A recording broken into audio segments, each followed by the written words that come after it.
You don't know, we are going. Oh, okay. While I was making eye contact with you, I covertly hit record. Perfect.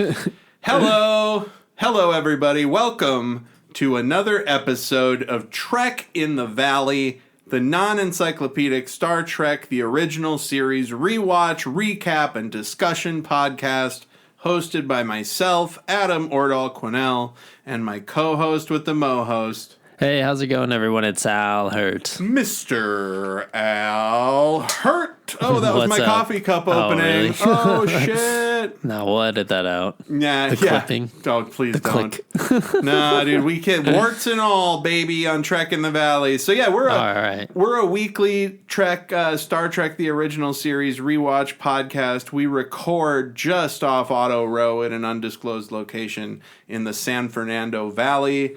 And, we basically just get right into it. Well, last week, we talked about a pretty interesting episode. Do you remember the title of what would be last week's episode? No idea. It's By Any Other Name. Oh, the one with the rose and the Shakespeare metaphor and all that. Yeah, and the Clerban Durbans or whoever they were, yeah. the people from the Glorba. And then they were like, "Oh, human bodies, these feelings." Everybody, They always do that. these non-corporeal aliens, or these they just want to get in a human body and fuck. Like Fucking that is drink. Fuck or drink. That's right. That guy got super drunk. Super drunk. Scotty had to bust open his 500-year-old whiskey. Or be Scotch. paranoid about his doctor. Scotch. That, like the other alien that Bones fucked with. Yes. That was definitely one of the worst ones. Oh, dude. Bones made him You gotta feel come in for real a shot dumb. every day. You need five shots every 6 hours. I don't know why Bones sounds like Nick Nolte in my head, but I find that. All right, soundboard's warmed up. Ultimate computer then, right? Yeah, so last week was By Any Other Name. Do you happen to remember what you gave By Any Other Name for a rating? I think it was, I don't know. We liked it though. I gave it 3.5 paralysis devices. Oh, yeah, that's right. They just had the little waistband thing. Yeah, their little belt that they'd freeze people with. All right. I think the beginning was better. The ending was a little worse. Rough dismount. Yeah. Rough dismount. That's where they kiss at the end in the bodies of... Oh. Or no, I'm thinking of... No, that's No, that's the previous one with the orbs. These weren't the orb people. These were that was like 5 episodes ago. No, they kissed though. But they didn't take over Kirk's body. Remember, I'm thinking of the ones. They didn't take over Kirk's body. Yeah, no, I was thinking Kirk of the. He's done that twice. Yeah, Kirk. He kisses a lot. Yeah, Kirk, a bit of a Lothario. I like how there was. You know what's funny? Let's take a second. What I think is funny about all of that, the Kirk making out, Kirk seducing women, right? There was no question between the three of them as to which one was going to seduce the lady. Of course. Like, I think it would have been funny if Bones was like, "Hey, why don't you let me take a crack at that space sliz?" But yeah, hilarious. Or Spock would be like, "I think it would be logical if I tried to seduce the lady." But yeah, so that was By Any Other Name, and this week for season 2, episode 23. We are talking about the ultimate computer? The ultimate computer. The ultimate computer, which is, 1 second here, actually. Can I do this while we're recording? Hold on, let me stop here. Yeah, so we fucked up. I fucked up. I was looking at the wrong thing. By Any Other Name wasn't last week. I was looking at the wrong thing. Last week we talked about the Omega Glory. Yes. And this week we're talking about the ultimate computer. But quickly though, now we have to talk about Omega Glory. I was gonna say, what was that one about? Oh, it was the that's right. It was the captain who beamed down his crew to the planet to get them killed in the arena, right? No, that's the next episode. Oh my gosh. I keep thinking of too many captains killing people. So the Omega Glory is the Omega Glory. Oh, that's the one with the flag. Yes, where they worship the fucking American flag. Whoops, I keep thinking too far ahead. Sorry, guys. I made very strong brownies, and then we're just hopping all over. We're getting into it. So yeah, the Omega Glory was with the goofy people that worship the American flag. Oh my gosh, what was it? Okay, I'm trying to figure out what's like the pull from that episode other than the flag. Well, that happens at the very end. The flag, dude. The fact that the first hint we get that it's like not just a parallel Earth, but a parallel America, right? Is when Kirk says freedom, and the cave guy is like, freedom is one of the holy words. And it's just like, and I didn't put it together then. Oh, man. Because I'm not like super American guy. Like I don't like, patriotism isn't so, like when I hear the word freedom, I don't instantly think about like a barbecue or drinking a Busch Light. Declaration of Independence. No, I just think of like, oh, you sleep in if you want. Freedom, yeah. So that was, right. So and then they because they had a biological war, their whole Earth was stunted after the war, which is, dude. Another reason I was confused about this is we're going to talk about it next week. Yeah, exactly. There's another planet that almost happens to them. Spoiler alert. Trek in the Valites. Next week, we're talking about an episode called Bread and Circuses. Yes. Where the crew goes to a planet that developed parallel to our Earth. And they seem slightly surprised, but none of them say, hey, this is kind of like 5 weeks ago when we ran into those cave people that worship the flag. It's weird. It's like that. Oh, and also before that, remember we ran into those people that were Nazis? Oh, and before that, the Mafia. Yeah, remember Mafia Planet? Oh, man. That's what I was just about to say to Adam outside of the podcast and bringing it now. It's like watching these and the privilege, just with Amazon or Paramount Plus, and all the refreshed updates and seeing all the clips online and having it all available. Just seeing it all back to back to back to back, you start to see like the writer fatigue in real time. Repetition. Just like, you see them, man, we got to get this done, Like, we shouldn't. And they but they're didn't still have good. They're good. They're very good, watchable episodes. I'm still happy we're doing the podcast. Yeah, exactly. It's a lot of fun. Even when they're not great, they're fun to talk about. Yeah. But next week is like Planet 5 of Parallel Earth. And they're like, well, this proves old Teddy Bell Blurble's theory of parallel Earth development. Bones says that next week. Oh, and it's like, so does every other fucking place you've been to, man. What the hell? But yeah, and then, so this week, though, that was last week. The Omega Glory. Omega Glory. And we will not be cutting out the intro where we got it wrong. We're leaving it in. Yes. And so this week is very prescient top. We're also leaving in the fucking ceiling fan because even though it is cold outside, it still gets hot as hell in here. Yeah. So you might hear ceiling fan this week and this summer. Deal with it. Season 3 is going to be ceiling fan season. So this week we're talking about a very important. It's pretty relevant. It almost is like a very special episode of Star Trek, the original series, teaching you about the perils of. It's AI. And it's a great, what is it? A fantastic guest star. It all takes place on the ship. Daystrom is Elon Musk, motherfucker. We're going to get into it. We got some cool action, We got a lot of arrogance, human arrogance. Hubris, as the ancient Greeks would say. And so the Ultimate Computer. Now, this episode aired originally on March 8th, 1968. And the synopsis, which is 57 years ago, and the synopsis from Paramount Plus is Enterprise is used to test the new M5 computer. Oh, okay. There we go. Pretty straightforward. Yeah. To wrap it up, I don't even need to watch this. They're going to use the Enterprise to test a computer. The end. Easy. Yep, and so at the end, we're gonna recap the episode, talk about it. We have it playing on a screen here, and then we're gonna rate it, and we're gonna discuss the title. Not that there's that much to discuss. No, I mean it's pretty deep actually. Though there's multiple levels to Ultimate Computer as a title. Yeah, the word ultimate. So, and then we recommend something fun. Yeah, I'm really excited. Cross that bridge. Very excited. I'm just so excited about my recommendation. And also, strong brownies. So we're starting now. And so basically, Captain Kirk and the crew get to some planet where a couple of Commodores, not the old 2-bit operating system Commodore 64. Yeah. These are Federation Commodores that are having them that are making them do something. What are they doing?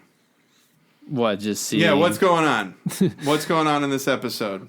That they're just receiving people through the transporter? Yeah, so the Commodores are coming on board. This guy looks a lot like Kirk Douglas, the guy who plays plays this particular Commodore. Which one is this? There's two Commodores. Wesley. Yes, Commodore Robert Wesley. All right, so Commodore Robert Wesley beams over to the Enterprise, and he's saying that they're going to use the Enterprise as a test in a war game. Oh, that's right. That's how it starts. I already remember Daystrom, and I forget about everything else. And I do have to mention that this was a title card, or this was not a title card, but the opening shot of this episode is a shot of the ship and a space station. Oh, yeah. They're not at a planet; they're at a space station. And so, basically, they're just describing the new machine, right, and what they're going to use it for. So they're gonna Kirk Commodore Enright sends Commodore Wesley over. Kirk got word that all of his men are going to be put in a holding area on the space station, and then they're going to use the Enterprise to run a war game with this new computer called the M5. It's based, and we learn in this scene that Spock holds an A7 computer degree. Didn't know that. Hey. And so basically, they're going to leave Kirk with about 20 men, and the ship's engineering section is being retrofitted and modified to have the computer. And Kirk is like, only 20 men. I can't run a ship on 20 men. And he's already asking about security too on the gadget and being really paranoid about where and how it's being installed. Yeah, well, Kirk is obvious. He gets into being threatened by the thing. Reasonable, concerns. He says so. So he says, "I can't run a starship with 20 men," and Commodore Wesley is like, "But the M5 can."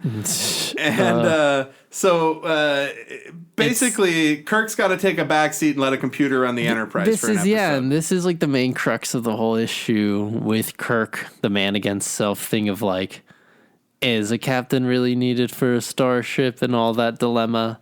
And obviously his question gets answered later in the episode, but you just see him do, he's very selfish in this whole spoiled, internal dilemma of oh, if the computer can do everything, then why am I even here? What's the point? Right. Why even have Starfleet? And silly. It's very much a trope in not just in sci-fi, but in literature in general. The man versus machine. John Henry was a steel driving man. Oh yeah. And there's an episode of Lower Decks that's actually very much like this, where the Federation introduces these drone ships, the Texas class ships.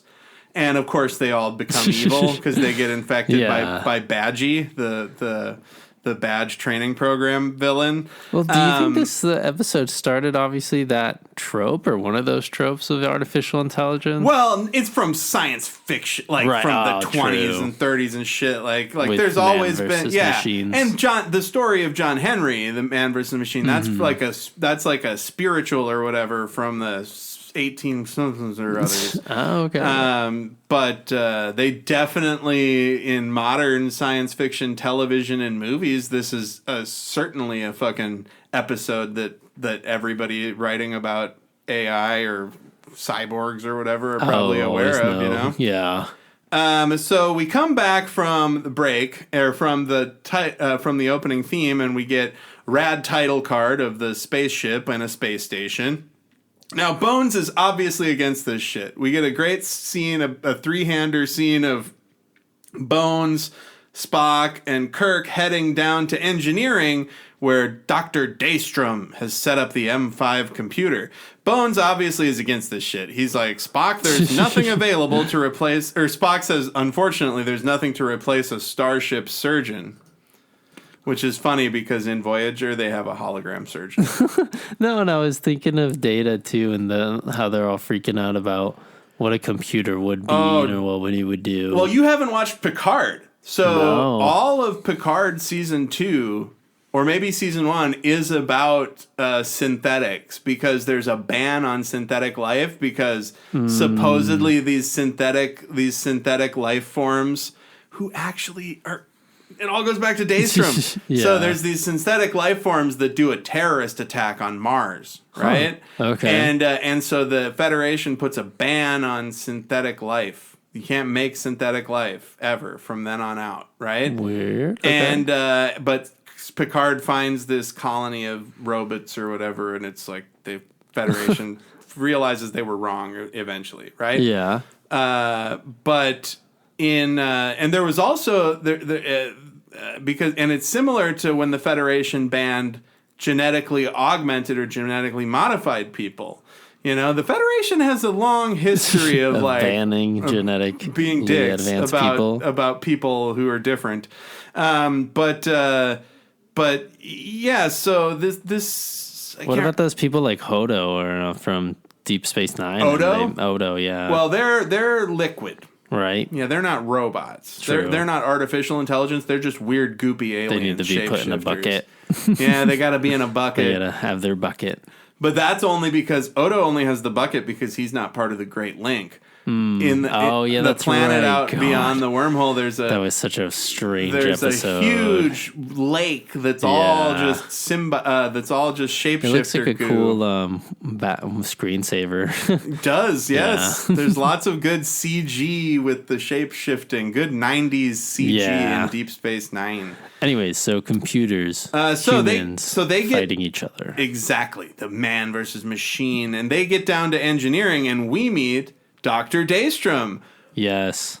Who is a black guy, which is cool. Richard Daystrom. Yeah, yep. It's a bummer that he ends up kind of being a crazy villain. But it's like, hey, we got him and Benga. There's been another black officer. So and who are they? Hey, they're trying. Gene Roddenberry's trying. Mm-hmm. He's trying. And so this guy is really high on his own shit, this Daystrom guy.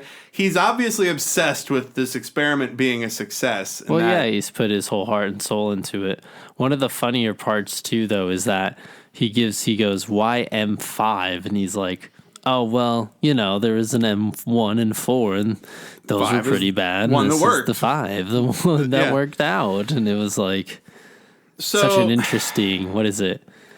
Advocation of his work. Well, but here's the thing. But I guess that's the name, right? Well, that's just the M. That's just like the M computers, right? Right. And when you think about it, he had not just created these computers, but Daystrom has like created all the positronic relays and assemblies that all of the starships use for their computers, right? So he's like a genius. Yeah. It's just that this new experiment with these, like, with the artificial intelligence to run a ship, it took him a long time to get it right. And he thinks he's gotten it right now. And then we find out in the end, didn't get it right. Course. Totally fucked it up. And took a bunch of shortcuts. Is a piece of shit. No, and also Elon Musk. What was I going to say? Yeah, he's like trying to reach that like a former glory, which is really, they bring it up really organically here in Star Trek because right as, Daystrom leaves the first time, I think it was Spock and Bones, they kind of talk shit about him where it's like, well, he's just trying to like recapture a former glory of his science days and making the positrons and all that shit. Yeah. So I gotta stay relevant. So there is actually a little bit of he might be over the hill vibe. There is a little bit of he's maybe past his prime. But it's obviously amazing too that he's made this M5 thing. I don't know. I mean, the we'll talk about M5 it I'll talk about it at the end, but the it's M5 like a whole is a weird... is a feat of engineering, Yeah, but not for like the reasons he wanted it to be. Exactly. It's like a tool versus and then device kind of deal. I have to cover Bones is obviously very racist to Spock this whole episode. Calls Spock a computer. He just said, "Did you see how Spock's eyes lit up when he saw that? He wants to fuck that computer, boy. I'll tell you what." There's a good exchange. There's a good exchange I want to cover between Kirk and Daystrom when they first meet. Kirk is like, "There are certain things men must do to remain men. Your computer would take that away." And Daystrom is like, "You could do anything else." Yeah. He's like, "Are you sure it's not the prestige of being captain you would miss?" And yeah, that's M5 exactly can run the thing. M5 can run the ship without all that ego or whatever. And Kirk is like, "Well, you'll have to prove that to me." He's like, "Well, see, you just proved it with your ego just there." I honestly would love to see Bones and Spock and at like an HR meeting and because Spock they bully each other. Spock would never report Bones' racism, right? Oh, no. But it's the kind of thing where somebody else would witness it and they would report, be like, "It makes me uncomfortable when Bones is racist to Spock." And then HR would get them together just to make sure Spock is in a safe work environment or whatever. Yeah. And HR, they are bad. Like, I'm not standing up for HR, but Vulcans aren't the enemy, right? Yeah, Bones, stop being racist against Vulcans. And don't be racist against anybody, even Klingons and shit. We got to keep perspective. No, and it's like the fact that you brought up, that Daystrom's like, "Are you just scared of the prestige of, of being a starship captain?" He puts him out. He calls him out immediately, which is really nice. And that just sets up Kirk's whole arc for the episode. Yeah. So Kirk has this crisis of not conscience, but this crisis of self-worth. Yeah, and he's self-awareness too. Right? Yeah. He's like, Am I just being a captain for the prestige and the honor of being a captain, or is it like truly what I want to do? Mm-hmm. And in this same scene, I would be remiss to not point out, we're already at 22 minutes, we're kicking ass. Oh, wow. I want to point out that there's a little hiccup with the M5 computer while Daystrom is firing it up. It the lights go woo really quick in the room, and then there's like a psychedelic screen that shows these colors and patterns. Then Daystrom makes the screen even out. Yeah, and Daystrom twists some knobs, and it's fine. He's like, it's just installation stuff. Like, dude, this computer's gonna run this fucking ship. It's like if you're setting up. I don't even know. Oh, setting up a new fucking artificial intelligence computer on like a 747 flight. Yeah, yes, and he's just gotta make sure. All right, I got. What if he doesn't have the right? What if he doesn't have the right adapter? I don't have the right adapter for this. And I thought, you mean it's a USB-C? Oh, goddamn. Oh, hell. Another fucking Nick Nolte. USB-C. Oh, God damn it, Chewbacca. All right. So Kirk makes his suggestion. So Bones and Kirk have a little back and forth where Kirk just asks Bones, Bones, you have my psychological profile. Yeah. Am I just an arrogant little bitch? And Bones is like, I don't know. You should ask James T. Kirk. He's a pretty honest fellow. Then also, I think he asked somebody else. I think he asked Spock later too. And Spock's like, if you're aware, or if you're that aware of yourself to ask that question, I think you know the answer, Jim. Like, doing a pretty good job. I think you're pretty egotistical. But that's funny Bones. that he's like, Bones just said that to him. Yeah, he goes, "Am I that petty?" And Bones says, "If you're aware enough to ask that question, you're good." Yeah. Because honestly, it's so it nails it. Because the whole movie that we saw, the first Star Trek movie, is just about Kirk getting the Enterprise back and being the captain of that ship, right? No matter what. Whereas this is I got her back, Scotty. And it's funny that he's just saying, "Am I standing in the way of progress? Like, why? This is a good thing, right? Not." To have all this free time on my hands now. Like, what the hell? I just remember, I got her back, Scott. Yeah, I got her back. I got her back. The look on his face. Scotty's like, okay, we're not even on there yet. Yeah, they're in that little ship on the way over for 20 minutes. And he fires that fucking dude in the corner of the engineering room. God, that awful scene. Anyways. So now we get our turbo first lift. M5. We get our first M5 tests. Yes, they're at the bridge here from They're the turbo at lift. the bridge from the turbo lift. And Kirk, so they're here's what's going on in this sequence. Yeah. They're letting the M5 computer do little tasks. Mm-hmm. And Kirk is taking control back from the M5 computer after every task. He disengages the M5 computer after every test. I mean, not only is he extremely paranoid, he's again just like, I don't know, I guess if the M5 had shoulders, just looking over the fucking machine every second. Right. Making sure everything is clean the way it was in the Enterprise before. M5 even touched it. So and Daystrom, super arrogant. And Daystrom is like, Kirk, you don't have to take control every time. The M5 is more than capable of doing this stuff. And Kirk is like, we'll do this the way I want to do it. We're on my ship. And Spock is like, hey, dude, I agree with Daystrom. You got to let the M5 do its thing. This is like, we got to figure this out. Yeah. He's like, look, it's going to be another good career topper for Daystrom too, because I think Spock, he's kind of on the doctor's side. He's rooting for Elon Musk. Yeah. Gross. He really wants this AI thing to be a success. But Spock sees it's cool. It's a cool logical machine. And Spock sees it as logical that humans people wouldn't have to risk their lives as much, right? Yeah. But one thing better things. Well, yeah. What would who Spock knows, do? Though? What would Spock do? No, but it's like, what would pirates do if like there was an automatic? Well, actually, pirates would still be pirates. Well, they would have automatic pirate ships. Well, duh. But then even then though, it's like the pirates would be like, no, we're gonna stay, traditional, so we can go after the robot ships and board them and break their computers or whatever. But it's like. It doesn't make sense, right? Agreed. I think there's a cool sci-fi story in there. Weird. There's a cool sci-fi story in there somewhere around that topic where it's like people get into an automated ship, like an automated spaceship, and they just live there and hang out, and like the ship goes and does their missions, and you're just like watching what's going on, and like.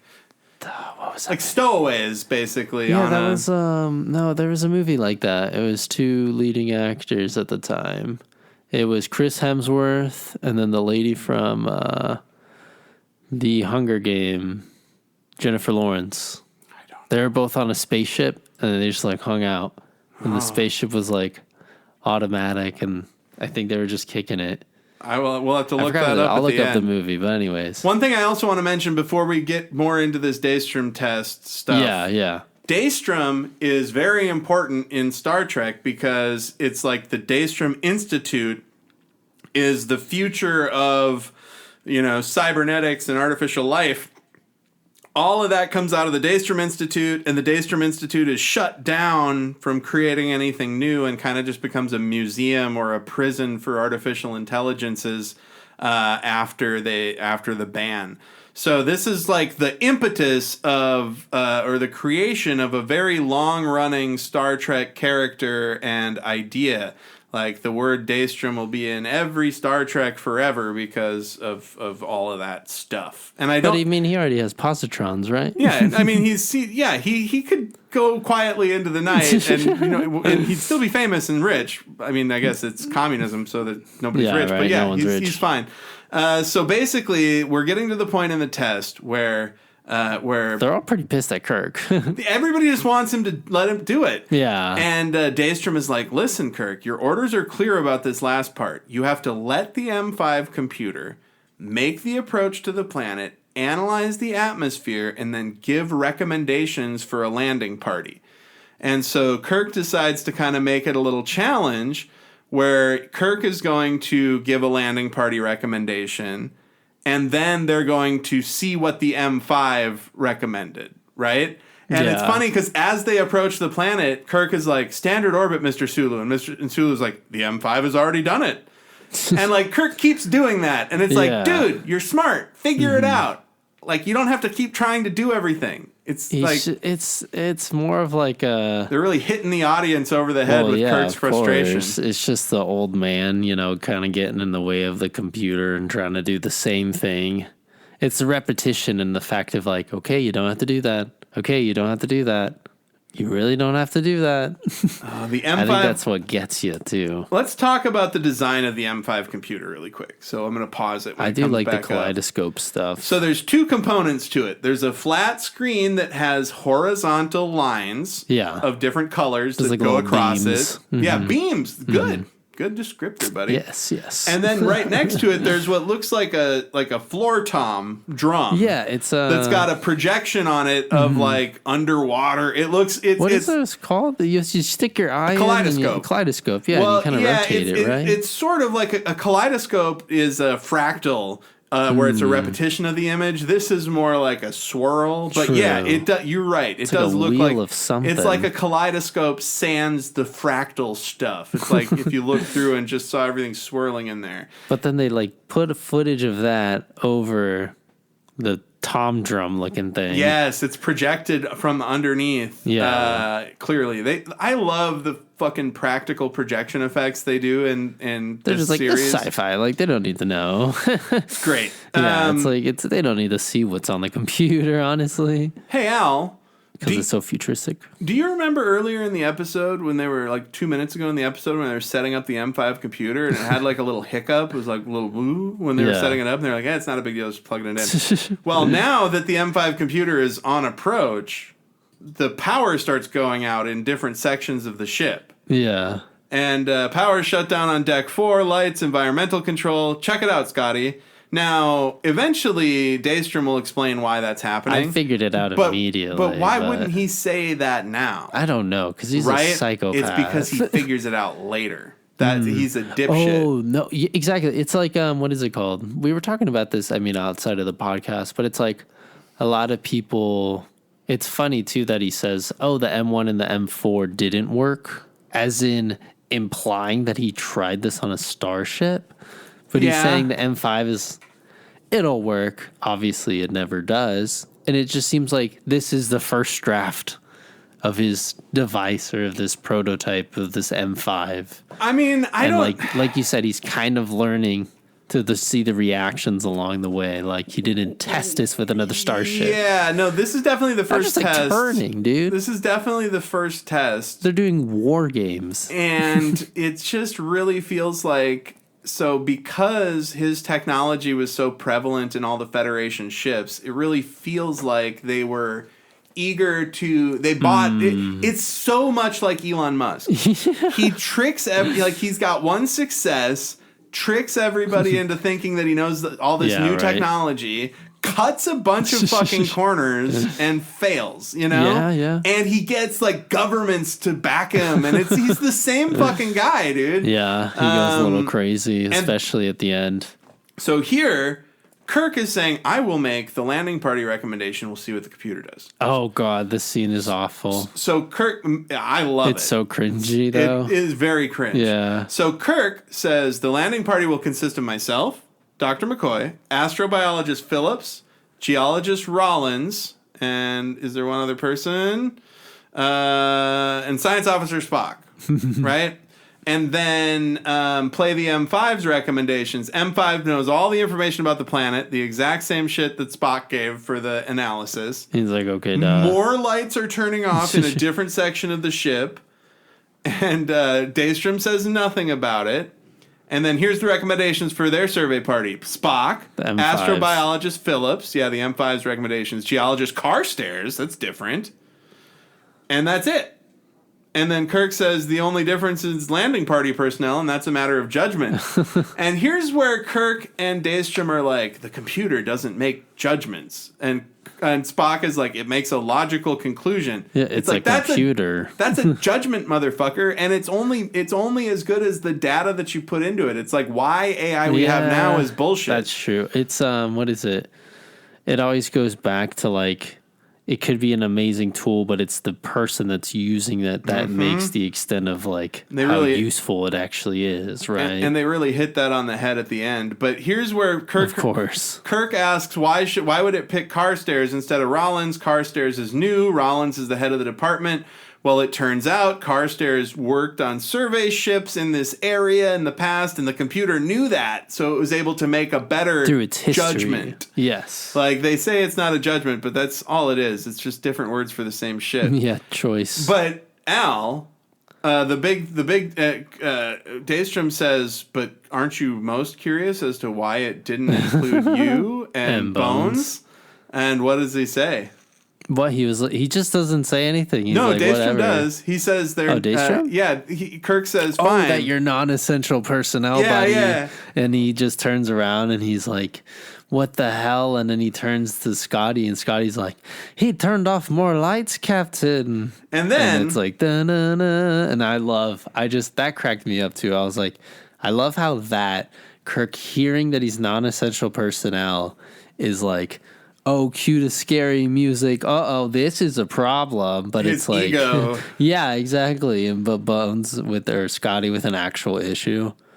Yeah, and then it turns out when we get back from the we get back from commercial break, Daystrom's looking at the computer. He's like, it wasn't a malfunction. It just shut down those areas of the ship to be more efficient because there's not crew in them. No, yeah, I figured too. I was like, I agree with him. I was like, oh, it probably saved power. You know, the crew isn't in there. They're like, that makes sense. They could revert that power to shields or something, or engines or whatever. Yep.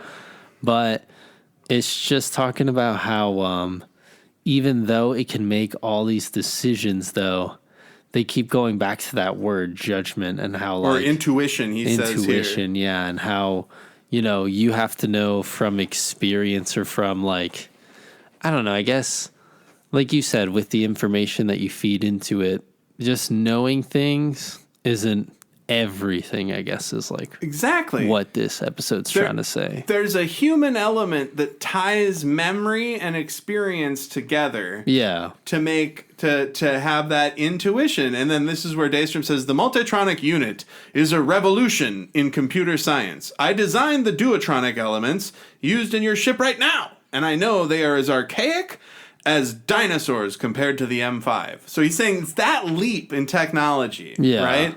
And that's exactly the kind of shit a grifter would tell you, right? And then we find out that there's a ship approaching. Well, this is like the second or third "it's fine" that he said to Kirk now. Right? Yeah, so the first one was like the engine or the power flickering in and out. Yep. And then the power going out in certain sections. And then the landing party wasn't that big of a deal, honestly. It is funny they made a big deal out of it. Well, though, it does make it feel like personal, like the M5 is like making fun of Kirk. Mm-hmm. Like, what's the most cutting thing that the M5 could say to Kirk at that time? It's important that the captain stays with the ship and flies out of there, or something happens, he picks them up. I don't know. It's very like the captain should go down with the ship. Yeah, maybe that's where the robot's right. Who knows? Well, the robot just said, like, what the fuck is the captain? Captain can't contribute anything in the away team. Yeah, that's true. That's offensive. And then a war game ship shows up. Another Federation ship shows up, and the M5 is just in control doing the thing. Oh shit, that's right, because it keeps going as if it's doing the drill. Excuse me. Well, it is. This is still the drill. They're doing the right thing here. Yeah. Okay. So basically, the Federation shows up and says, "Hey, we're gonna do an unscheduled drill," and the two Federation ships act like they're attacking the Enterprise. And the M5 actually does a good job of, like, scaring off the attacking vessels. It shoots them in the right places. And it's weaving, too. And it's moving out of the way. There's a really funny, not funny, but cool remastered space shot or ship shot of them fighting each other. That's really fucking cool, the ship shooting its phasers. And so the computer does a good job. It's again he performs doesn't do the admirably. Orders. Yeah, but he doesn't. Kirk kind of leans away from doing the orders after the fact and all that. Yeah, this is where Kirk has kind of resigned himself to. Yeah. We've got the Commodores are here in the other ships. I have to be on my best behavior. I have to do this stuff right. And Spock actually says, did Kirk, a great job. Yeah, the computer did a great job. Kirk is like, really? Machine over man, Spock? Spock says it's a practical thing. And then Kirk is like, maybe you have a desire to serve under machines. And Spock's like, I have no desire to serve under machines. Oh my gosh, this line. Did you know the line that he says? It was like, I have no desire to work under machines. He's like, it should still be traditional with ships as like working under one man and one captain. And I was like, oh God, this is so sappy. But it's good because it's Spock. Like they kind of do a mislead in that where where Kirk is like, I bet you'd want to fuck a computer, wouldn't you, Spock? It's so weird. And you'd think Spock would be like, I would fuck a computer. But instead he's like, no. I'd want to fuck you, and then you're like, sir. Yes, I want to fuck you, Captain Kirk. It Jim, just felt really sappy. He calls him Jim. Yeah, Jim. I liked it. With all the dedication to one captain, as it always should be, or something like that. He says, a starship runs on loyalty to one man and nothing can change that. Sexist motherfucker. One person, motherfucker. Excuse me. And so then the Commodore calls up, says, computer did a good job. And then the Commodore takes a dig at Kirk. He's a real motherfucker. He says, give my regards to Captain Dunsel. And then he hangs up. Oh, yeah. And he doesn't say it like it's a joke. He just says, give my regards to Captain Dunsel, and hangs up. It was quick. Yeah, it was and Bones super is like, rude. who the fuck is Captain Dunsel? And it's... I didn't get that either at first. Well, no. And it was brutal the way they talked about it. It's because they made it up for this, but it's because Captain Dunsel is a Dunsel is a part that serves no useful purpose. So he's basically saying that Captain Kirk is a Captain Dunsel. He serves no purpose. Isn't that coming from the word to a dunce, D-U-N-C-E? Like maybe. Being an idiot, like you just sit in the corner and do nothing? I figured that too. And like, I don't really do any research. I was just thinking that at the top of my head. But the way Kirk just reacts all dramatically and sad and walks out, that's probably more offensive than the M5 being like... There's really no need for Kirk to even be in the landing party. The Commodore was a dick to him. Exactly. That's his boss. Like, tell Captain Dickhead I said hi, and just hangs up. And it was so matter of fact. I think that's what it was. Agreed. Yeah. And just the fact, Kirk, plus that's like his buddy. Kirk knows those guys. It's like if you're like a mentor, a friend of your mentor is just being a dick to you, and to throw in with a computer of all things. We saw what computers do, why don't they say that? Why don't they say something like, we've encountered sentient computers before. It's bad news. Yeah. Have you heard of this guy Landrew? So Kirk goes off to tinker with some engineering stuff to take his mind off things, and Bones shows up, and Kirk's like, I don't want to eat. And then Bones is like, well, this ain't chicken soup, baby. And he's got 2 stiff drinks. Yeah, right. Recommendation of the doctor here. Double prescription, please. Right. Double dose, sir. And they get a little drunks. Oh, and Kirk says, they're going to cheers to a toast, and Kirk says to Captain Dunsel, and Bones stops him and says, no, to Captain James T. Kirk. Yes, Captain of the fucking Enterprise. Yeah, another gushy moment here. They really are building him up. Like I expected Bones to build Kirk up because that's part of his job as the ship's doctor is make sure Kirk is like on his game mentally and physically. But for Spock to be like, I have no desire to serve, because we kind of skipped over that. But Spock says ultimately, Spock is like, I have no desire to serve under machines. Right. No, but I was gonna say that line, excuse me, feels like something that he would say at the end of the episode. Right? Yeah. Yes. So it's weird. They don't want you to... It's coming out already. Well, they just don't want you as the audience member. They want you to worry about other shit. You know? So they want to get that out of the way. So they're like, we don't want this tension between Kirk and Spock. We need them working with each other here. Yeah. Because shit's about to go bananas. Yeah, what time is it in the episode? I forgot when shit hits the fan. Well, right here, Kirk is reminiscing about being a captain like a huge baby. And then an actual slow moving ship shows up. And we just skipped past it. We can talk about it. So, like a ship shows up, and the M5 is treating it like it's a fucking hostile ship. Right, but it's an ore ship. Still doing the drill. It's an automated ore ship. Mm-hmm. Now, here's the thing. So wait. there's automated ships already? Like, I thought the whole point of the M5 is it's like the first automated ship, but you're attacking No, is it an automated ship? Yeah, there's nobody sure? on that ship. Yeah, that's the whole point of this first attack. It's that not, it blows up the automated ship. Yeah.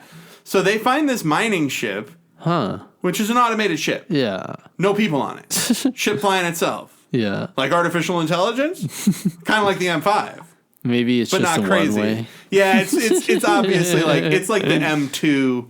It's like it's right. basic. It's like the freeware of the M5, the shareware. Do you remember that? Yeah. So basically, it blows the M5 blasts this fucking ship out of space and then just goes back onto its course. And Kirk is like, oh God. Kirk is like, Daystrom, you motherfucker! If that was a ship with people on it, Daystrom's like, well, at least it was an automated ship. And he's like, but it could have not been. You would have been a murderer. Yeah, and the way it right. escalates is hilarious too. he's right about all that stuff. And then they're like, well, we have to turn off the M5. Yeah, because they were trying to get it obviously not to shoot its phasers, Chekhov and Sulu.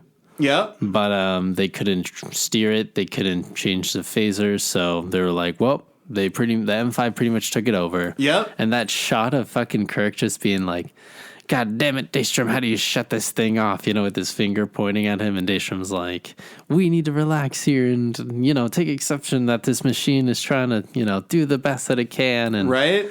And the machine now has a force field around it. Kirk tries to get into it to turn it off and he gets thrown on the ground by a force field.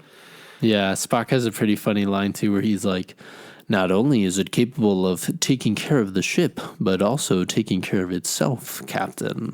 Mm-hmm. It's like, dun, dun, that dun. sets it up for later. When we come back from commercial break, Daystrom is like, I can fix it. And Kirk is like, no, we're going to cut it the fuck out of there. Yeah, we're just going to turn off the power. And a red shirt gets nuked by a laser. An ensign, too. And that's... That Scotty points at and says, hey, do this thing. Something that Scotty easily could have done for himself. But then think about it though, right? Like, isn't that crazy? What a guilty, the coincidence? think of the guilt. Oh, of course. I've told him to use that spanner 1,000 times and he hasn't been blasted to hell with a laser. And it's one of those times when they just they stop the film and get the guy out of there, and then it's fucking great. No, but it reminds me too of it's an Ant-Man, but it reminds me of like the putty death where in the first one where that guy, the bad guy has robot, the robot laser or whatever, the sci-fi laser. Yep. And he just shoots the guy and he's just like a piece of putty and he just wipes him up with a napkin. It's like, that's it. Like, that's the end. It was just bing. This is actually kind of neat. He bursts into sparks. Boom! Yeah. The guy's going to turn it off and it's like a magician like making somebody disappear. Fucking maybe his great. cells or his atom just disappeared and burnt. And then Kirk goes, hey, that wasn't a robot. Yeah, he was like, that was a person. Was a person. That thing murdered one of my crewmen. Now you tell me you can't shut it off. Right. And yeah, obviously, Daystrom is still defending his baby, just saying, like, it wasn't a deliberate act. It was, finding a way to get more power, and the ensign was just merely in the way. And Kirk's like, how long is it before we're in the way, you fucking idiot? Yup.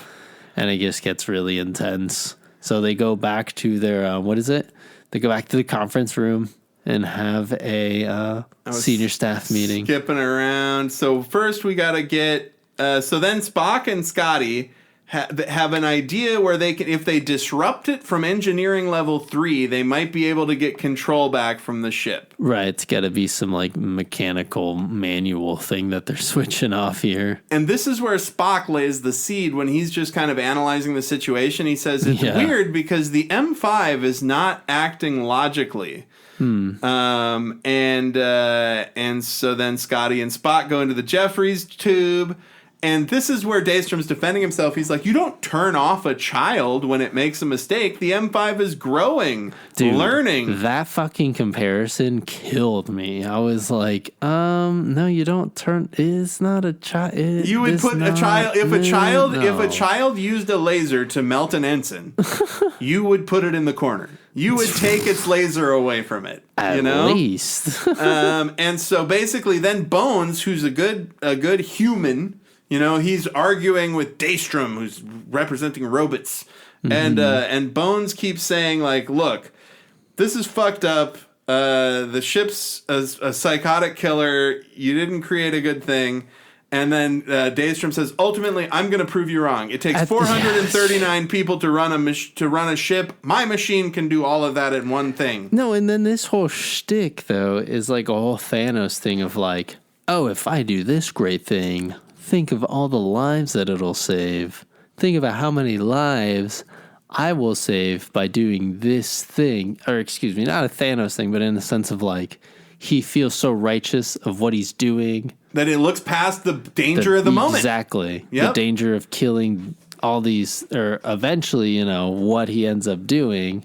Because this fucking episode escalates really quickly. Yeah, so Daystrom... Because at this point, Daystrom's already wrong. He should already be arrested. This should already be a done deal. Oh, sorry. He should already be a done deal, and, you know, they're disabling this fucking thing right now, you know? But this just spirals out of control. And then it turns out that this is interesting because Bones is like, now Jim, if you had a child that went antisocial, and like that's what they called it. If you had a child that went antisocial, perhaps and to kill, perhaps you would still tend to protect that child because he's your child. So he's basically saying Daystrom is detached from reality at this point. Oh, and Daystrom is a great... Kirk's like, yo, he's got you comparing it to a baby now. And Bones is like, I'm afraid that's how he thinks about it, though. I do want to say, before we end the episode in a while here, Daystrom is played very well by William Marshall. Fantastic guest star. He destroys this. He does a really good job. Every scene he's in just fucking kills it. Freaky, too. And I just want to get to where they find out, because here we go. It was all a ruse. The ship made them think that they could turn it off by going into that Jeffries tube and doing that thing. Yep. Because it was rerouting like electronic impulses to certain areas of the ship to kind of dupe them into thinking that they can take over. Oh, wow. That part really fucked me up. I do remember that. Yeah. And then... that was freaky. The Commodore and his other ships show up to do another war game at a very inopportune time. Because so there's 3 ships now approaching the Enterprise. Each ship has 400 crewmen on it. Oh, that's right. Now... M5. So here we go. Let me get into this. This is the end. So basically, Jim. So here's what's frustrating about this whole thing for me. Okay, the ships. One of them is called the Excalibur. Yeah, I am reading that in the compendium here, guys. Alan Asherman, by the way. Alan Asherman's compendium. So the thing is, what bothers me about all this is Kirk is the M5 is fighting the Commodore and these other ships, right? And the whole time, because the Enterprise can't communicate with those ships, they immediately cut off communications. And here's what's fucked up: the whole time, I'll say it for a 5th time, whole time, the Commodore, who's running the 3 ships, is like, Kirk, what are you doing? Why are you doing this, Kirk? It's like, motherfucker, you are fighting. You don't even think it's the M5? Yeah. The whole time he thinks it's Kirk doing it. No, it's like, dude. It's till the very... Hey, I mean, I'm glad you brought that up, though, because they are fighting it. And they do, and the M5 ends up kicking ass a bit too well. They gotta watch. So Kirk has to watch his ship murders people, blow up other Federation ships. They end up killing over 1,000 people. Yeah, they blow up parts of the other 2 ships. 4 starships. A 4th one. 4th, yeah. 1,600 people. They injure the other ships, but then they kill the Excalibur. So like they murder 400 for sure. And so, and they're all just watching, just stone cold.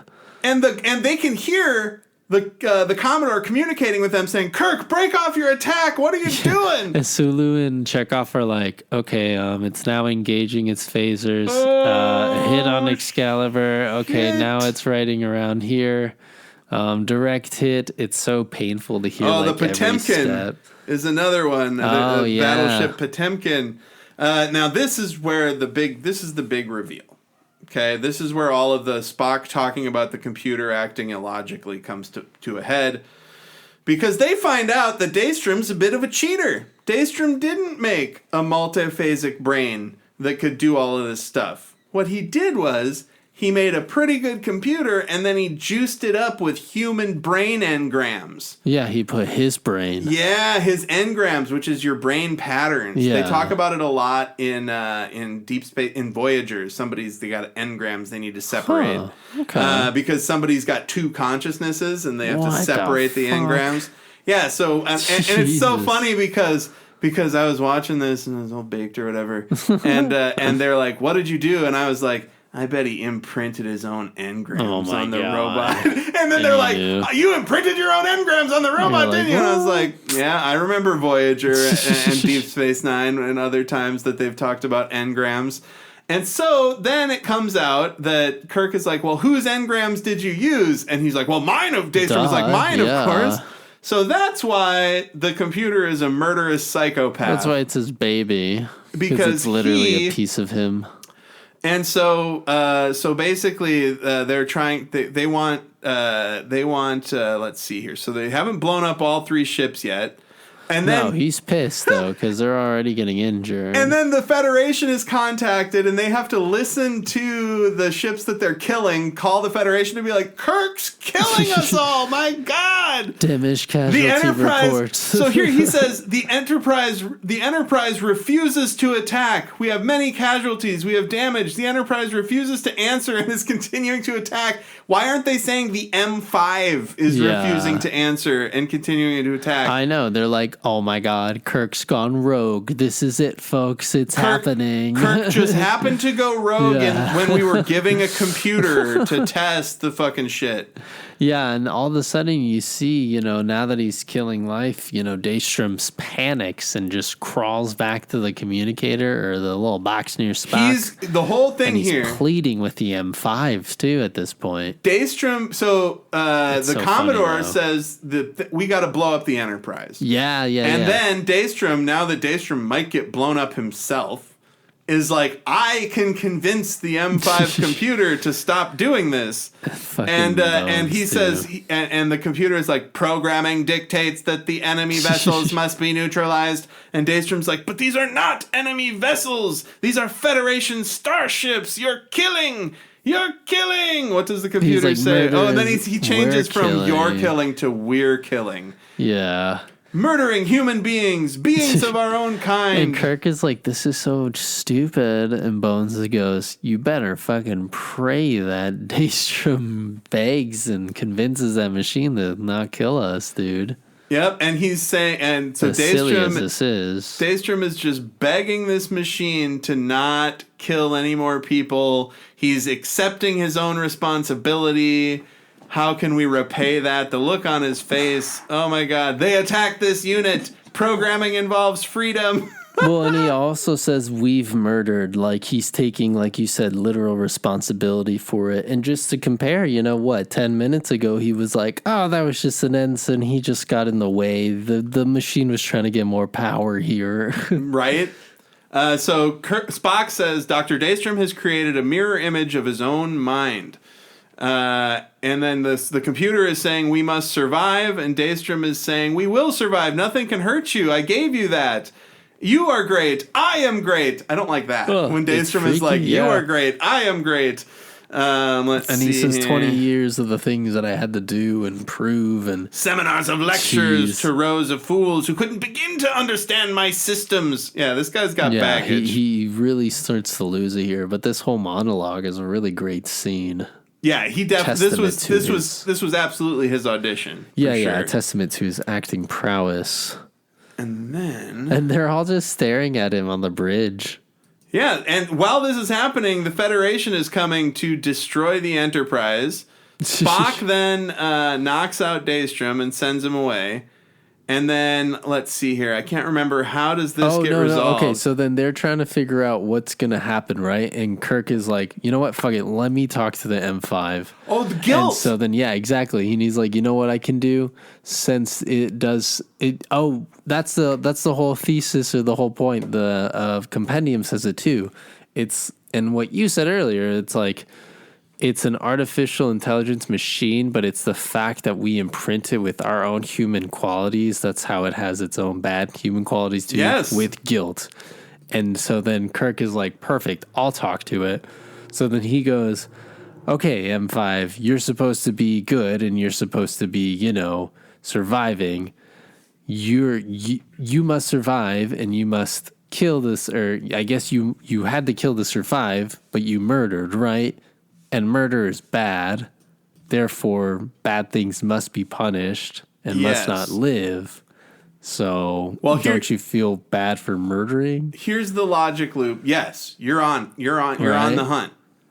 Kirk closes this logic loop by saying, so the M5 is saying exactly what Daystrom said earlier, and he's mirroring the conversation that Daystrom had with Bones when Daystrom was like, fewer men will die in space because of this. And so then the M5 is like, my purpose is so that fewer men will die. Fewer men will die. Yeah, exactly. But then Kirk says, but you're killing men now. So if your purpose is to make sure men don't die, aren't you violating that purpose now by killing them?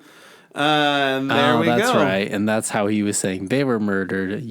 Must you survive by murder? Yeah, exactly. And he was saying this unit cannot murder. And then Kirk says, scan the Excalibur. See what you've done. He's basically rubbing the ship's nose in it like a dog. Yeah, and the Excalibur's, or not the Excalibur, the M5's like, there's no proof of life. And he's like, yeah, there used to be life there. Because you murdered it. And then Kirk asks him the question, what is the penalty? What is the penalty for murder? And then the computer says, death, which is funny because that wouldn't be the penalty for murder in the Federation. Not. Yeah, they would put you in a reconditioning facility or something. This Daystrom guy was really loony here. And how will you pay for your acts of murder? Long beat. This unit. And then it goes, must die. Bam, bam, bam. And it burns itself up. And they're like, okay, before the computer changes its mind, go disconnect it. Yeah, so Spock and Scotty go down and make sure in engineering that the M5's unhooked. Yep. And as soon as they unhook it, Sulu and Chekhov are like, okay, sweet, let's start moving around. And Kirk's like, no. Bring the shields down. Yeah, we're just gonna leave it off. So they just do not move. They just they keep the shields off. And this is proving your point, though, when you were like, wait, couldn't they know it was the M5? And it was at the very end. Yep. When the Commodore Wesley was like, wait, the ship isn't even on. Yeah, the ship, it's not doing anything. What is that called? Unprovoked attack or like, I forgot what that's called. I don't know. They say it later. But he's gonna take a chance that he's. Commodore Wesley says, "I'm gonna take a chance that he's not just laying a trap." Yeah. And then he says, "Wesley to attack force, stand down," and then they communicate with the Enterprise, and everything's fine. Yeah, he just didn't want to like kick a. What is it? It's like kicking a guy lying down. Well, it's that he was like, well, he's not doing anything. It's so dishonorable, but also he saw that Kirk knew that Commodore Wesley wouldn't attack a defenseless ship. Yeah, and that's why he kept the shields down. Yeah, exactly. Other captains would have just blown it up, but because Kirk, insane. This is why man is the ultimate computer. Because Kirk knew that Wesley, and he made that, that's like a very human thing that Commodore Wesley did that the M5 wouldn't be capable of. Of understanding either. Yep. And then compassion. That's the one thing no machine ever had. That's what Bones says at the end. And then Bones says, maybe that's what keeps man ahead of computers. Spock, you want to debate that? And then Spock says, no, Doctor, nope. I simply maintain that computers are more efficient than human beings, not better. Yeah, that's a good point. But Bones is like, tell me, which one do you prefer to have around? And then Spock says, I presume your question is to make me choose between machines and human beings, and I believe I have already answered that question. They're being so snobby, too. I was just trying to make conversation, Spock. God damn. And it's so funny. Oh my gosh! And they're going back and forth. He's like, Spock is like, if they put your engrams on a computer, Bones, it would be the dumbest, shittiest, fucking most illogical computer ever computed. Yeah, he was just like, it'd be entertaining to hear its illogicalness flood everywhere. They just killed the ship just killed hundreds of people minutes ago, and Kirk is just smiling. Engrams. Kirk is just smiling on the bridge. Boy, I'm glad to have my ship back. Anyway, somebody else will probably. I'm sure Commodore Wesley will call the families of all of those. Let's just shoot out this M5 out of the garbage hatch here in the space. The garbage hatch. The airlock. Yeah. And that was the ultimate computer. Dun, dun, dun. What did you think, buddy? What did you think, Al? I don't know. Let's see. I was thinking our rating system should be out of the M5s. There you go. 1 through M5. This is probably an M2 and M3. Really? The guest star was really good. So I did enjoy it somewhat, but it wasn't like a, what, this is crazy. So you think this is a 3? This was very like akin to other episodes. So you give this like the themes and stuff. You said 2 or 3, so you're giving this like a 2.5 multiphasic units. Yeah. So this is the M2.5 for you. Yeah, that's fucking crazy, dude. I didn't really like. It's funny, but it's not as good as other episodes. I give it a 3.5. Really? I thought that it was super. I'm closer to 4 almost because great guest star. Mm-hmm. I love that it takes place on the ship. Everybody is acting their fucking asses off because they're powerless to do anything, right? So all the actors, they're just reacting all the time, right? True. And that's like makes their big fucking performances. So I'm gonna give this one a 4. 4 multiphasic computers. M4. Gotcha. M4 out of M5. And I love that there's so many parallels with AI now and how Elon Musk is a fucking turd.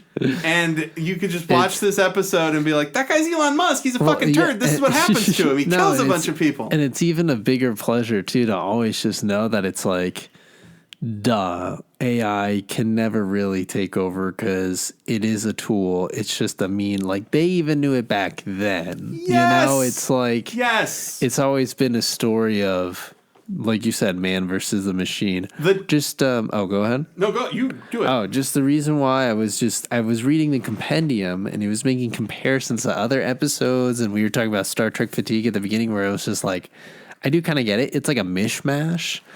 I think the thing that just took it away was that like it's a mishmash in a sense of like it's about a machine that takes over or that is trying to take over humans because they talk about 3 different planets in the compendium. It's like, oh, well, it happened to the people of Beta 3, which is a return of the Archons, which is Landru. MNR 4 or MNR 7, which is a taste of Armageddon, which was the people that were playing Battleship with each other. Battleship. Yeah, and they were like, you sunk my underground bunker. Unaliving themselves there. And then let's see, Gamma Triangula, and then that's 6, which is the Apple, which is the people with the wires, the antennas. Yeah, that guy. Only one of them's got the antennas because he communicates. Yeah, that's right. And they fall into that snake thing. The snake face cave, yeah. Or it's like, I guess the Adonis thing could be a computer, but that wasn't, it was like a form of a form. But that's like, was a being. That's a nitpicky, yeah. That was a being. But it was just, it was interesting hearing those comparisons too of like computers just trying to always take over humans. It's freaky. It's always going to be there.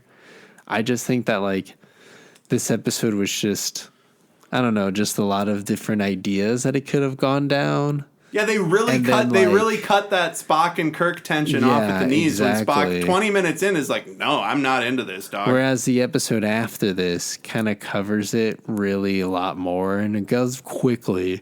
It's hard though, because it's like we talked about it at the very beginning when we started this podcast where it's like, it's aged. They never thought they were going to make multi-season, multi-episodes, movies, like, other shows, and connect all these things, or like TV just wasn't like that back then. So I do like how all of the Trek, it is more episodic. Yeah. I do like how all of the Trek has picked, like, they've taken, like, Daystrom, they, like, taken stuff out of this. Khan, you know, like, the stuff that they take the big, interesting ideas, characters, they take the foundational stuff and build off of it. So what do you think the title means, The Ultimate Computer? Ultimate is in the sense of, like, the best solution, the best answer to, the problems, and ultimate is in the better being, the ultimate computer, something that's great. Well, yeah, so that's superior. the literal, that would be It's the literal, like, the best thing, right? yeah, that would be the literal interpretation. The ultimate computer would just be the best computer. But Right. I put to you that the title is actually saying that the ultimate computer is man. Well, like, because he put himself into it? Because Literally? because of what Commodore Wesley does at the end. True. Man is the ultimate computer because man has knowledge and intuition. And so even though man is slower than a computer, it's still better. But it's like... Also, even ultimate then, does also mean Wesley last. thought he was just getting shot by Kirk, though. What? I don't know. Wesley, or the Commodore, just thought he was getting shot at by Kirk, But though. until the end. Until the end. That's when his intuition says, I don't think he would lay a trap like this. But I don't know. I mean, I guess the ultimate computer, because they're making it like a comparison too, especially when both Kirk and Bones are both like, oh yeah, we love you, Kirk. Like, we'll be here. We'll follow Spock you to and the Bones, end. yeah. Or Spock and Bones. Yeah, they'll be like, we'll follow you to the end, like, rather than follow this computer. And they bring up multiple times, like, would you rather hang out with a computer or a person? And it's like a silly, weird conversation. But I get what you're saying about... that it's like, oh, they're competing against each other. Like, the ultimate, like, the word ultimate makes me think of, like, a WWE event or, like, the ultimate superstar, the number one super fighter, Yes. And it's like... It could be taken in both ways. It's got... where it's like, that's what I was literally, saying. you levels. put the ultimate in there, and then ultimate as in like, oh, he put his engrams in the computer, therefore we are the ultimate anyways, right? Yeah. It's And weird. I don't know. ultimately, mankind bests the computer. True. So I think look. that's... Either way, these titles have lots of meanings. That's why we've added this new segment where we talk That's about why them. I like this podcast. It's like, I like that we're divulging and getting more information out of this episode just from like, I don't know, it's felt like, the one with the Return of the Archons where it's like the Purge. There's that little Purge sequence, but then they just do not talk about it ever again. It's like there's a bunch of little branches. Yes, that's what that this episode could have had. I liked when you were talking. I really liked what you were talking about earlier, because yes, you get the tension between Kirk and Spock. They knock that out, and then Kirk has his own internal tension where he's like, "Am I just an arrogant piece of shit?" And then boom, that's like and then the fucking M5 starts killing people. Like once the M5 kills that ensign, nothing else matters. That's it. Like that. The rest of they are just in for a ride for the rest of the episode. It's crazy though. Yeah, it's they're touching on it. And then my girlfriend, when we were watching the next episode after this, the Bread and Circuses, we were just like, wow, they really just threw that in your face. But it's a nice balance of like Gene or whoever's writing this, them trying new things or drama within this weird sci-fi setting. Yep. But then like not exactly getting it all the way. But then it's like they don't have the time they can take in a book. But then they can take more time than a movie. Yeah, it's interesting because then at the same time, you're right. It's like these episodes are already an hour. Like they're really long. They just gotta get into it. Yeah, And so this is another one of those episodes that's like 3 episodes basically. Yeah. It really builds and falls, falls, and then it really jumps for Act 3 at the end there. But yeah, so I liked it. I liked it. I give it a 4 because it's AI and it makes AI look stupid and murderous. See, I feel like it's tried. Like we've already like, this is another way it's presented, I guess. But what was it? The movie I was talking about is called Passengers. Passengers. I've heard of that, but I didn't see it. I know it's like one of those movies that passed me by as well. It's like a bunch of trailers and then all the hype, and then no one talks about it. After the first week. Probably turns out they were robots. Who knows? Yeah, maybe it's kind of like Aliens. When they wake up at the what's it called? The in the sleep they pods. wake up. Yeah, they wake up in the sleep pods. Yeah. Yeah, very much. After all that time, love it. that's it. That we are done talking about the ultimate computer. Yeah, seriously. So the ultimate conversation. And we're not. That's another beauty of this podcast. We're not going to give the episodes the same rating, necessarily. We are different people. Yeah.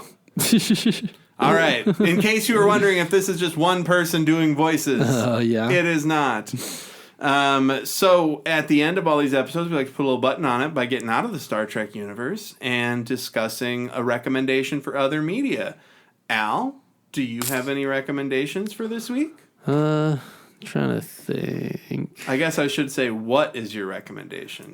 What for this week? I mean, I've just been binging a lot of like Law and Order, SVU. Right on, a staple of moms everywhere. Definitely. It's rainy day stuff, and it's very rainy. Yeah, my girlfriend's been watching, and I've been like just catching on to it and just watching. Oh, and Jack Black. We were watching Jack Black movies. Oh my gosh, actually, funny double feature everybody should try. I just did it completely by accident because we both had different recommendations. We saw Whiplash, and then immediately after School of Rock.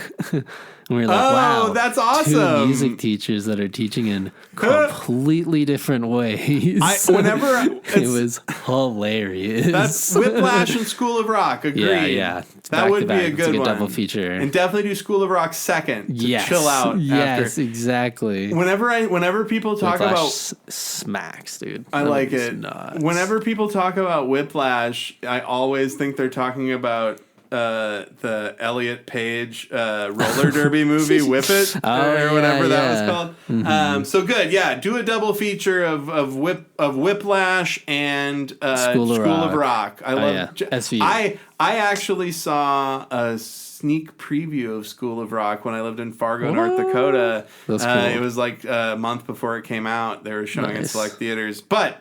That's neither here nor there. My recommendation for this week is an anime that's on Hulu called Familia Myth. Or Is It Wrong to Pick Up Girls in a Dungeon? Oh my gosh. And it's fucking kicks ass. It's about this world where like all the gods, not just Greek gods or whatever, all the gods from everywhere come down to Earth, but they lose their powers. And then the only power that gods have is to grant people the blessing of their familia, which lets you go into this dungeon in each city has like a dungeon where adventurers go in and level up. It's basically like an RPG show where like Persona, sort of, where they're like we got to go into the dungeon and level up. And this guy Bel Cranel, who's the hero, is like a weird white-haired guy, and he looks different than everybody else. And you find out that he's like the son of somebody important, But it's really just about these adventurers that go into this dungeon to level up. And each god has their own like family of adventurers. And they all have drama between the families, and it's fucking great. Familia Myth. There's 4 seasons. Myth. We're going to watch the first one after we record it. Yeah, it's, what was it? It reminds me of Soul Eater. Yeah, maybe. Where it's very like reminiscent of like, that could be a game. Or Persona 5. Where you're a high schooler, and then at night you wear like this crazy mask, and you go in this van underground, and you do dungeon crawling, basically. Wow! And you get like these demons or whatever, and then you collect them like Pokemon and shit, and then you can pit them against each other, and it's fucking crazy. I never played the Persona games. Dude, it's a thick motherfucking game. I bet. All of them, dude. It's like think of what is it? It's like The Witcher. Okay, I never played The Witcher either, but I get it. Big game. Dragon Age, Skyrim, stuff like that. Well, no, excuse me. I meant like it's like The Witcher in a sense of just time, commitment. Yeah. Things that you got to combine, shit you got to do. You got to get your crafting up. Like at some point, I was like, oh man, I forgot. I got to study for this test that I got to take in the real world. In the game, Wow. But then I got to figure out this combination of monsters so I can go back to the dungeon and do that and do my thing there. It's trippy. It's a really good game, though. I haven't played any of the other Personas, but 5 was fun. I've heard good things. Yeah. From you just really now about JRPGs are dope. Yes. We were just talking about Lufia, Rise of the Sinistrals on Super Nintendo. Oh, yeah, and Final Fantasy too, the remake, by the way, I gotta say. They fucking. I just have to get this out. I'm glad that Al. Part 1 of 5, man. Give me a second. Yeah. I'm glad that you have this platform to cover this. complain. Get into it. It makes me furious, dude. What does? I was talking over you. What did they do? No, it was just like I was telling Adam too. I was like, "Did you know this?" Like, I was finishing the game and I was playing, and I was like, "Huh, this is so exciting!" You know, they're setting up all this game. Like, I'm still in Midgar. Oh, this is dope. And then there was all these cutscenes where it was like, "Oh, are you sure you want to continue? You can't turn back from here. Oh, are you sure you want to continue?" And I'm like, "Yeah, it's the middle of the game. Whatever. Like, I'll just save it later." I'm like, "Who cares?" And there's this super long boss battle, and then you fight like this carbon copy of Sephiroth, and like you get a little preview of everything that's gonna happen. And then there's this huge cutscene at the end, and I was like, "This looks way too good." And then you just see all these subtitles saying like, "These characters will return, and you'll see them again," and da da da da da. And you see credits, and I was like, "Fuck." So it's part 1 of 5. That's what it feels like to me. 1 of 5, but it's like people are saying Rebirth is going to be the second. They think it's going to be a trilogy because now they're coming out with a Final Fantasy VII Rebirth. Which is going to be like more missions or whatever the sequel is. And then there's like DLC for in between the games. And people are like, it's so ironic that this game that is anti-capitalist Shinra, like they're going against the company, the bad company, but it's like Sony's like every penny out of milking. Yeah, they're like, nah, we don't have to give them the whole game. Yeah, and the game, they say it's technically a game. It is 35 to 40 hours. That's a game, and it's like, it's not a JRPG though. Like, I should just that's just you getting started. I should just buy the original and on then the it's like, virtual console. You should just get the original too. I said, on the iPhone, I was like, guess how much it is? $12. 15 or 16. I have it. I was like, that's enough context. I have it on the App Store. I just never played it. If it's free, or if you completely have it downloaded front to back. I also have. It's worth it. I also have no online gimmicks, no bullshit. It's just the game. I also have totally get it. I also have the pixel remasters of 4 and 5. Oh, okay, word. Those are fucking great. Yeah. Dude, great. Okay, All right. I should look into those. Anyways. So anyway, play Final Fantasy, watch stuff, do things. Next episode though, was it bread and? So next week, this week we talked about the Ultimate Computer. Next week we're talking about bread and circuses. What a weird title. What a weird fucking title indeed. So that's it. Thanks for listening. Yes, thank you so much for listening. We went a little over, but yep, a little over. It's like fuck, you got 20 extra minutes, baby. Do all the stuff in the bumper, like, subscribe, etc., and have a good one. Peace. Trek in the Valley is executive produced by Adam Ordall Quinnell and Al Hirt. Theme song by Al Hirt. Recorded by Adam, mixed and edited by Al. Check the show notes for our socials, and you can email the pod at trekinthevalley, all one word, @gmail.com. Like, subscribe, review, and always explore strange new fucking worlds.